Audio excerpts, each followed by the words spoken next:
Hello friends, ഞാനിപ്പോൾ ഇന്ന് വരയ്ക്കാൻ ഉദ്ദേശിക്കുന്നത് കവിയൂർ പൊന്നമ്മേനെയാണ് കേട്ടോ. ഇങ്ങനെ കഴിഞ്ഞ ദിവസം ഞാനിങ്ങനെ വെറുതെ ഇങ്ങനെ ഫോണെടുത്ത് ഇങ്ങനെ നോക്കിയപ്പോൾ അവരുടെ ഒരു നല്ലൊരു ഒരു ഫോട്ടോ, ഒരു വിഷമിച്ചിങ്ങനെ ഒരു ഫോട്ടോയാണ് ഇങ്ങനെ കണ്ടായിരുന്നത്. അപ്പോൾ ഞാൻ അതൊന്ന് ജസ്റ്റ് ഒന്ന് ട്രേസ് ചെയ്ത് നോക്കാമെന്ന് വിചാരിച്ച്. നമുക്ക് കവിയൂർ പൊന്നമ്മയെ കുറിച്ച് പറയുമ്പോൾ കുറച്ച് ഭയങ്കര സ്ട്രോങ് ആയിട്ടുള്ള കഥാപാത്രം, എന്നാൽ ഭയങ്കര സൈലൻ്റ് ആയിട്ടുള്ളൊരു അമ്മയായിട്ടുള്ള കഥാപാത്രങ്ങളൊക്കെ ആയിട്ടാണ് കൂടുതലും കണ്ടേക്കണത് അല്ലേ. എനിക്ക് അവരുടെ ക്യാരക്ടേഴ്സൊക്കെ അങ്ങനത്തെ ഒരു ക്യാരക്ടേഴ്സായിരുന്നു കൂടുതലും. എനിക്ക് ആദ്യം ഞാൻ കണ്ടതിൽ പെട്ടെന്ന് ഒരു മറക്കാൻ പെട്ടെന്ന് ഓർമ്മ വന്നതുണ്ടല്ലോ, സത്യൻ്റെ കൂടെ ഒരു പടം അഭിനയിച്ചിട്ടുണ്ടായിരുന്നു. എന്ത് അതിൽ കവിയൂർ പൊന്നമ്മയും ഒരു ഒരു കവിയൂർ പൊന്നമ്മയ്ക്ക് ഒരു കുട്ടിയുണ്ട്. ആ കുട്ടീനെ സത്യൻ ഒരു റിക്ഷ വണ്ടിക്കാരനാണെന്ന് തോന്നുന്നു. പുള്ളി അത് നോക്കണം, ആ കുട്ടീനെ നോക്കി വളർത്തി വലുതാക്കണം. അതിലൊരു ശരിക്കും പറഞ്ഞാൽ അതൊരു ഭയങ്കര ഇമ്പോർട്ടൻസ് വരുന്ന സത്യനാണ്. പടത്തിൻ്റെ പേര് പെട്ടെന്ന് ഓർമ്മ കിട്ടണില്ല. പക്ഷേ അന്ന് ആ പടം ഞാൻ കുറേ വർഷം മുമ്പ് കേട്ടോ, എനിക്ക് ഓർമ്മയുണ്ട്. അന്ന് ഈ സത്യനിങ്ങനെ ഒരു പാട്ടുണ്ട്, പ്രവാചകന്മാരെന്ന് പറഞ്ഞാൽ അങ്ങനെ ഒരു പാട്ടെന്നുണ്ട്. ആ പാട്ടിൽ ഈ നമ്മുടെ എറണാകുളം GCD കാണിക്കുന്നുണ്ട് അന്നത്തെ ടൈമിൽ. ശരിക്കും പറഞ്ഞാൽ അതൊക്കെ കാണുമ്പോൾ ഭയങ്കര ഒരു ഇത് തോന്നി. ഒരു കെട്ടിടങ്ങൾ പോലും ഉണ്ടായിരുന്നില്ല കേട്ടോ ആ സമയത്ത്. എനിക്ക് തോന്നുന്നു അത് എറണാകുളം ഞാൻ ജെട്ടി GCD ഇതിൻ്റെ കാര്യം പറഞ്ഞു കേട്ടോ, മേനക ആ സൈഡിലെ കൂടി നടന്നു പോകുന്ന ഒരു ഷോട്ടുണ്ട്. അത് ഞാൻ കുറേ വർഷം മുമ്പ്, അതിപ്പോഴും ഞാൻ ഓർത്തിരിക്കുന്നുണ്ടെങ്കിൽ അത് എവിടെയോ എൻ്റെ മനസ്സിൽ തങ്ങിയിട്ടുണ്ടെന്ന് തന്നെയാണ് എനിക്ക് തോന്നുന്നത്. പിന്നെ പിന്നെ കുറേ അമ്മ കഥാപാത്രങ്ങളൊക്കെ കുറേ ചെയ്തിട്ടുണ്ട് കേട്ടോ. അതിൽ മറ്റേ കിരീടത്തിലെ നിഷ്കളങ്കമായ ഒരു അമ്മയുടെ ഒരു ക്യാരക്ടർ, അതൊന്നും മറക്കാൻ പറ്റില്ല. അതൊരു വേറൊരു ഒരു മോഡൽ അല്ലേ, എനിക്കിങ്ങനെ തോന്നിയിട്ടുണ്ട്. പിന്നെ ഡ്രോയിങ്ങിനെ കുറിച്ച് പറയുകയാണെന്നുണ്ടെങ്കിൽ ഇതൊരു ഫ്രീ ഹാൻഡ് ഡ്രോയിങ് ആണ്.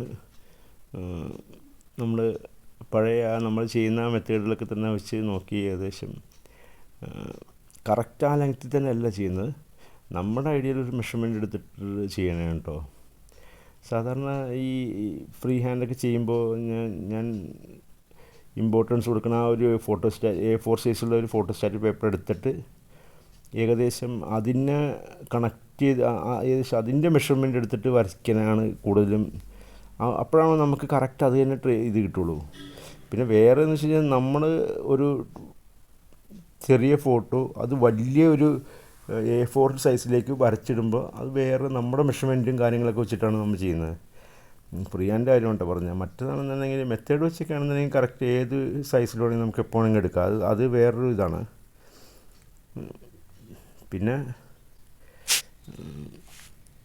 ഇപ്പോൾ എല്ലാ ഡ്രോയിങ്ങിലും ഞാൻ പറയുന്ന ഒരു കാര്യമുണ്ട്, പ്രാക്ടീസ് ചെയ്യുക. എന്ത് കാര്യം വരയ്ക്കണമെങ്കിൽ ശരി, ഇനിയിപ്പോൾ എന്താ പറയുക, മ്യൂസിക്കൽ ഇൻസ്ട്രുമെൻ്റ് പ്രാക്ടീസ് ചെയ്യുകയാണെങ്കിൽ ശരി, എന്തെങ്കിലും ഒരു നമ്മുടെ ഒരു ആർട്ട് പരമായിട്ടോ ഇല്ലെങ്കിൽ എന്തെങ്കിലും പഠിക്കുക, എന്തെങ്കിലും ഇപ്പോൾ അത് പ്രാക്ടീസിലൂടെ മാത്രമേ നമ്മൾ ഒരു എന്താ പറയുക ആ ഒരു ഇത് ബെറ്ററാക്കി കൊണ്ടുവരാൻ പറ്റുള്ളൂ.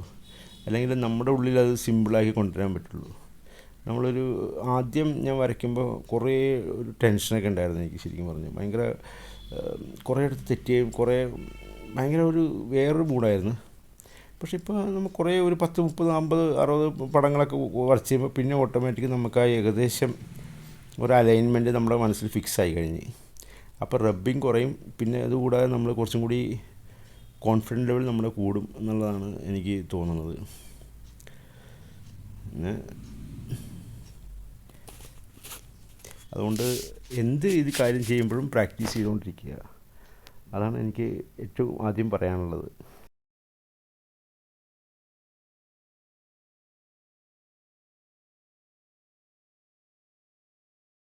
ഓർമ്മയിൽ തങ്ങി നിൽക്കുന്ന കുറച്ച് സിനിമകളുടെ പേര് പറയാം. അത് ജസ്റ്റ് എനിക്ക് തോന്നിയേക്കണത് അവിടെ ഒരു ഇമ്പോർട്ടൻസ് ആ കഥാപാത്രത്തിലുണ്ട്, അല്ലെങ്കിൽ വന്നിട്ടുണ്ടെന്നുള്ള ഒരു ഫീൽ വന്നേക്കുന്ന 2-3 സിനിമകളുണ്ട് കേട്ടോ ഈ കബീർ പനമയുടെ. ഒന്ന് ഏറ്റവും ആദ്യമായിട്ട് എനിക്ക് തോന്നിയേക്കുന്നത് ഇൻഹരിഹർ നഗർ എന്ന് പറഞ്ഞ സിനിമയാണ്. അതിൽ ഒരു അത് ആ ഒരു സ്റ്റോറി ട്വിസ്റ്റ് എല്ലാം വരുന്നത് അവിടെ ആ ഒരു കഥാപാത്രം തന്നെയാണെന്ന് എനിക്കെപ്പോഴും തോന്നിയിട്ടുണ്ട്. കാരണം ഞാൻ നമ്മൾ ആ സിനിമ കുറേ നാൾ മുമ്പ് ഞാൻ കണ്ടാണ്. പക്ഷേ ഞാൻ പറഞ്ഞ എന്താ പറയുക, ആ വളരെ ഇമ്പോർട്ടൻ്റ് ആയിട്ട് എനിക്ക് തോന്നി ആ ക്യാരക്ടർ. പിന്നെ നമുക്ക് വരുന്ന എന്താ പറയുക, നമുക്ക് വാർക്കാം മുന്തിരിത്തോപ്പ് എന്ന് പറഞ്ഞ സിനിമയില്ലേ, അതിൽ മോഹൻലാലിൻ്റെ അമ്മയായിട്ട് വരുന്നൊരു അതിന് കുറച്ച് കുഴിമാടത്തിൻ്റെ അവിടെയൊക്കെ പോയിട്ട് ഇങ്ങനെ ഒരു സ്വകാര്യം പറയണതൊക്കെ അവരുടെ ആ ഒരു അതൊരു ഭയങ്കര ടച്ചിങ്ങാണ്. ഇപ്പോഴും എൻ്റെ മനസ്സിൽ നിന്ന് അങ്ങനെ പോയിട്ടില്ല. ഞാനിങ്ങനെ എൻ്റെ ഒരു ഇത് പറഞ്ഞതാണ് കേട്ടോ. പിന്നെ ഹിസ്സൈനസ് അബ്ദുള്ള എന്ന് പറഞ്ഞൊരു സിനിമയുണ്ട്. അതിൽ ഉണ്ണി എന്ന് പറഞ്ഞിട്ടുള്ളൊരു കഥാപാത്രം, അതും നല്ല ഒരു ഇതായിരുന്നു. മനസ്സിലെവിടെയൊക്കെയോ തങ്ങി നിൽക്കുന്ന ഒരു കഥാപാത്രം തന്നെയായിരുന്നു. പിന്നെ നന്ദനം, അതൊരു വേറെ ഒരു വെറൈറ്റി എനിക്ക് തോന്നിയേക്കണം. അതിൽ ഇമ്പോർട്ടൻസ് ഉണ്ട് ഭയങ്കരമായിട്ട് എനിക്ക് തോന്നിയിട്ടുണ്ട്. പിന്നെ കുറേ പടങ്ങളുണ്ട്. ഞാൻ പറഞ്ഞ അതിപ്പോൾ എൻ്റെ മനസ്സിലിപ്പോൾ ഓടി വരുന്ന കുറച്ച് കഥാപാത്രങ്ങൾ പെട്ടെന്ന് എടുത്തു പറയാൻ എൻ്റെ വായിൽ വന്ന കുറച്ച് കഥാപാത്രങ്ങളാണ് കേട്ടോ അത്. ശരിക്കും പറഞ്ഞാൽ വ്യക്തിപരമായിട്ട് അല്ലെങ്കിൽ തീരെ ആരാണെന്ന് പോലും അറിയില്ല ശരിക്കും പറഞ്ഞാൽ ഈ കബീർ പനമയുടെ ഇത് അല്ലേ. ഞാനിങ്ങനെ ഒരു കഥാപാത്രങ്ങളിലാണ് നമ്മൾ ഭയങ്കരമായിട്ട് ഒരു അട്രാക്ഷൻ അല്ലെങ്കിൽ ഭയങ്കര ഒരു തോന്നണത്. അപ്പോൾ അവരുടെ ഒരു ഇത് എന്താ പറയുക, അവരുടെ ഒരു മരണശേഷം നമുക്ക് ഉള്ളിലൊരു വിഷമം അല്ലെങ്കിൽ ഉള്ളിൽ എവിടെയോ ഒരു വിങ്ങൽ വരും, സ്വാഭാവികമായിട്ടും വരുന്നതാണ് സംഭവം.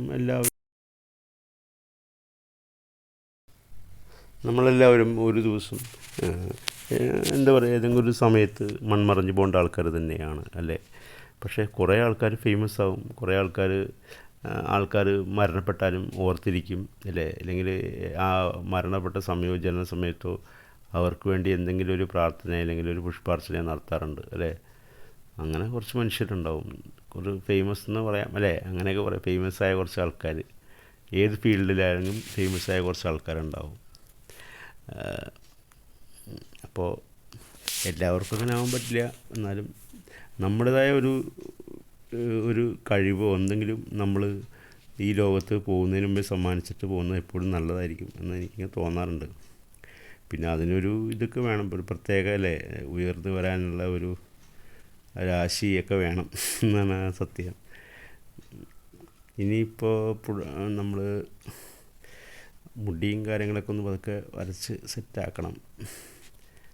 ഓക്കെ. ഇപ്പം ഞാൻ കണ്ടേക്കുന്ന ഒരു ട്രെൻഡ് എന്ന് പറഞ്ഞാലേ, ഈ ബ്ലാക്ക് മറ്റേ സ്കെച്ച് പേപ്പറിൽ വൈറ്റ് പെൻസിൽ കൊണ്ട് ഡാർക്ക് ചെയ്ത് ഒരു ഷെയ്ഡ് പോലെ വരുത്തിക്കുന്ന ഒരു ഡ്രോയിങ്ങാണ്. ഞാനപ്പോൾ ഇങ്ങനെ അതിങ്ങനെ ഒന്ന് സെറ്റാക്കി നോക്കിയിട്ട് കുറച്ചുകൂടി കാണുമ്പോൾ കുറച്ചും കൂടി വേറൊരു ലുക്ക്, നമ്മളൊരു വൈറ്റ് പേപ്പറിൽ വരയ്ക്കുന്നതിനേക്കാൾ കുറച്ചും കൂടി ഡീപ്പ് അല്ലെങ്കിൽ ഒരു ഡെപ്ത്ത് കിട്ടുന്നുണ്ട് ബ്ലാക്ക് പേപ്പറിൽ പതുക്കെ സെറ്റാക്കി വരുമ്പോഴത്തേക്കും. അപ്പോൾ അത് കുറച്ച് പേപ്പർ മേടിച്ചൊന്ന് ട്രൈ ചെയ്ത് നോക്കാമെന്നൊക്കെ ഉണ്ട്. നമ്മൾ എന്ത് കാര്യമുണ്ടെങ്കിൽ നമ്മളില്ലേ, ഞാൻ ആദ്യം പറഞ്ഞ പോലെ ചെയ്തുകൊണ്ടിരിക്കുക. നമ്മൾ എവിടെയാണ് ക്ലിക്കാണെന്ന് നമുക്ക് പോലും അറിയാൻ പറ്റില്ല. അങ്ങനെ ഒരു സെറ്റപ്പ് ഉണ്ട്. ഇപ്പോൾ ശരിക്കും ജസ്റ്റ് ഒരു ഔട്ടർ പോലെ സെറ്റായിട്ടുണ്ട്. ഇനിയിപ്പോൾ നമുക്ക് ഷെയ്ഡിങ് അല്ലെങ്കിൽ ബ്ലെൻഡിങ് ഒക്കെയാണ് വേണ്ടത്. കുറച്ച്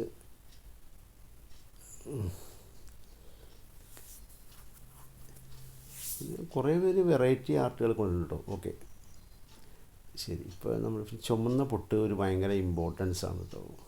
കബീർ പനമയുടെ ഓർമ്മയിൽ എപ്പോഴും തങ്ങി നിൽക്കുന്ന ഒരു ഇതാണ്. ഓക്കെ, നമ്മൾ ഏകദേശം ഫിനിഷിങ് ആയിക്കൊണ്ടിരിക്കുന്നുണ്ട്. എത്രത്തോളമായെന്ന് എനിക്കറിയില്ല, പക്ഷേ എന്തെങ്കിലും കമൻറ്റ് ഇടുകയാണെങ്കിൽ കുറച്ച് നന്നായിരിക്കും. നമ്മൾ ഫ്രീ ഹാൻഡാണ്, ഒരു rough സ്കെച്ചാണ്. Okay, thank you for watching and see you in another video.